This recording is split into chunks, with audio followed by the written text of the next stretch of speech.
For those people that still can't get their mind wrapped around this, November 11th came and went, and one of my subscribers, who's also a fellow YouTube channel, reminded me of this today. Looking at this, is this the false flag that we were speaking about? Was the 11th of November? Was it recognized by the elites? It would appear so, because their fingerprints are all over this, and I'm going to show you a little bit more proof for those that don't quite understand what we're facing and what's happening right now. Right now.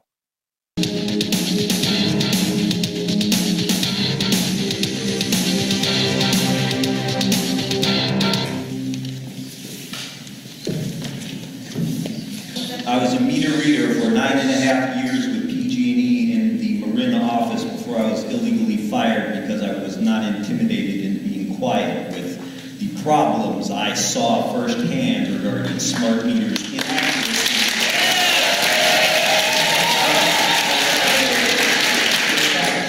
PG&E knows that they do catch on fire when they are remotely turned back on when a customer who is delinquent in their bill finally pays their bill. These meters catch fire. They know it, and they are covering it up. When I started working at PG&E, the annual budget in meter reading was $70 million for roughly 1,000 meter readers. My supervisor, who was my best friend at the time, told me this.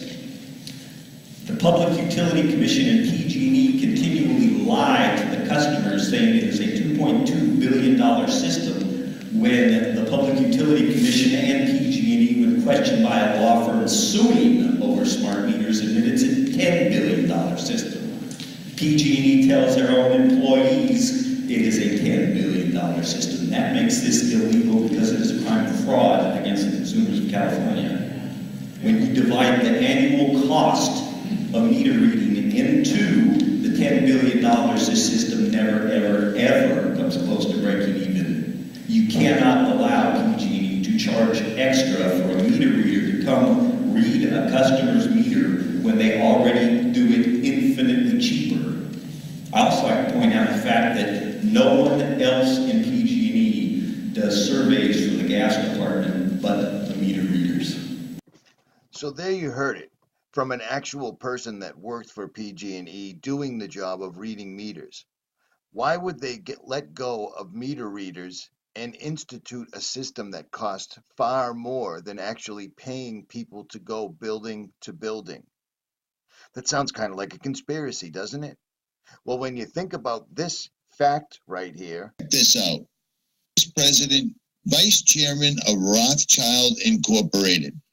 Rothschild Incorporated is an international investment banking firm. It's the Rothschild family.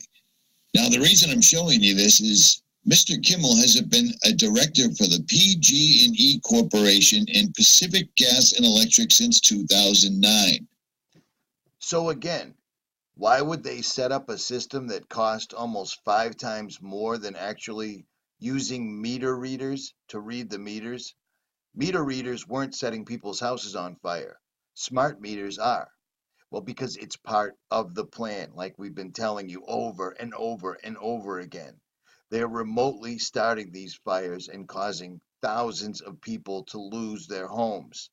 And here's the other part of it. Here's where my favorite thing, geoengineering, comes into play.